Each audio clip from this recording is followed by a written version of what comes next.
জাতীয় সংসদ নির্বাচনকে সামনে রেখে দেশ জুড়ে প্রচারণায় ব্যস্ত সময় পার করছেন বিভিন্ন রাজনৈতিক দলের প্রার্থীরা। বেলা 11:30টায় চট্টগ্রাম নগরীর আগ্রাবাদে প্রচারণা চালান চট্টগ্রাম 11 আসনের প্রার্থী আমির খসরু মাহমুদ চৌধুরী।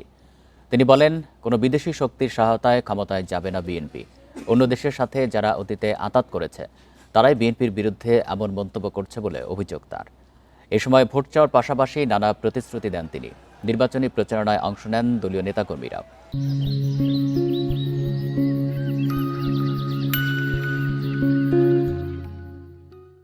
এদিকে নাটোরের তেবাড়িয়া এলাকায় প্রচারণা চালান 2 আসনের বিএনপি প্রার্থী রুহুল কুদ্দুস তালুকদার দুলু। 12 ফেব্রুয়ারি বিএনপি বিপুল ভোটে জয়ী হবে বলে জানান তিনি। তৃতীয় দিনের মতো নির্বাচনী প্রচারণায় সরগরম ফেনী 3 আসনের সোনাগাজী কাজিরহাট এলাকার প্রচারণা শুরু করেন বিএনপি প্রার্থী আব্দুল আউয়াল মিন্টু। এছাড়াও জামাত, এবি পার্টি সহ অন্যান্য দলের প্রার্থীরা প্রচারণা চালাচ্ছেন। তারা আসলে প্রপাগান্ডার মাধ্যমে রাজনীতি করতে চায়, অন্য কৌশলে রাজনীতি করতে চায়। বাংলাদেশের মানুষ খুব ভালো করে জানে বিএনপি হচ্ছে বাংলাদেশের স্বাধীন সার্বভৌম বাংলাদেশের পক্ষের প্রধান শক্তি। কারোর সাথে কোনোদিন কম্প্রোমাইজ করে নাই, আগামী দিনও করবে না। যাদের মাথায় এই সমস্ত ঘুরছে তাদের নিশ্চয়ই কোনো বহিঃশক্তির সাথে যোগাযোগ আছে।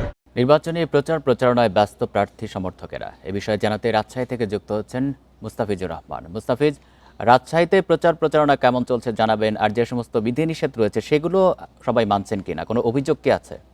না, দেখুন, রাজশাহীতে 3 দিনের মতো 22 তারিখের পর থেকেই কিন্তু প্রচারণার যে আনুষ্ঠানিকতা সেটি শুরু হয়েছে এবং রাজশাহীর এখানে 6টি আসন রয়েছে। 6টি আসনের মধ্যে আজকে আমি যেখানে অবস্থান করছি এটি রাজশাহী 5 আসন এবং এই 5 আসনটি একটি গুরুত্বপূর্ণ। 6টির মধ্যে 5টি গুরুত্বপূর্ণ। তার কারণ হচ্ছে এইখানে 2 জন প্রার্থী রয়েছেন, তারা কিন্তু বিএনপি সমর্থিত যে প্রার্থী রয়েছেন, তার সাথে কিন্তু 2টি বিদ্রোহী প্রার্থী রয়েছেন। যদিও তাদেরকে দল থেকে এরই মধ্যে তাদেরকে যে দলীয় পদ ছিল সেটি তাদেরকে প্রত্যাহার করা হয়েছে এবং এখন পর্যন্ত আমরা দেখেছি যে এখানে প্রার্থীদের যে পোস্টার সাটানোর যে বিধিনিষেধগুলো দেওয়া হয়েছিল সেটি এখন পর্যন্ত আমরা দেখছি যে আমরা যে কয়েকটি আসন ঘুরেছি বা রাজশাহীর শহর সহ বিভিন্ন নগরগুলো যেগুলোতে আমরা উপজেলাগুলো ঘুরে দেখেছি, তারা এখন পর্যন্ত রিটার্নিং কর্মকর্তার কাছে কোনো প্রার্থী লিখিতভাবে অভিযোগ করেনি এবং এই আসনটি একটু গুরুত্বপূর্ণ। সেই সাথে এখানে আইনশৃঙ্খলা বাহিনীর ভাষাতেও এই আসনের যে কেন্দ্রগুলো রয়েছে সেগুলো বেশ গুরুত্বপূর্ণ। তবে এখানে যে সার্বিক পরিস্থিতি যদি বলা হয়ে থাকে, যে আইনশৃঙ্খলা বাহিনীর সঙ্গে কথা হয়েছে, রিটার্নিং কর্মকর্তার সঙ্গে আমরা কথা বলেছিলাম, তারা বলছিলেন যে তাদের প্রত্যেকটি আসন নিয়েই তাদের যে নজরদারি বা তাদের যে আইনশৃঙ্খলা পরিস্থিতি সেটি প্রতিনিয়তই তারা মনিটরিং করছেন এবং তাদের যে একাধিক টিম রয়েছে তারা কাজ করছেন।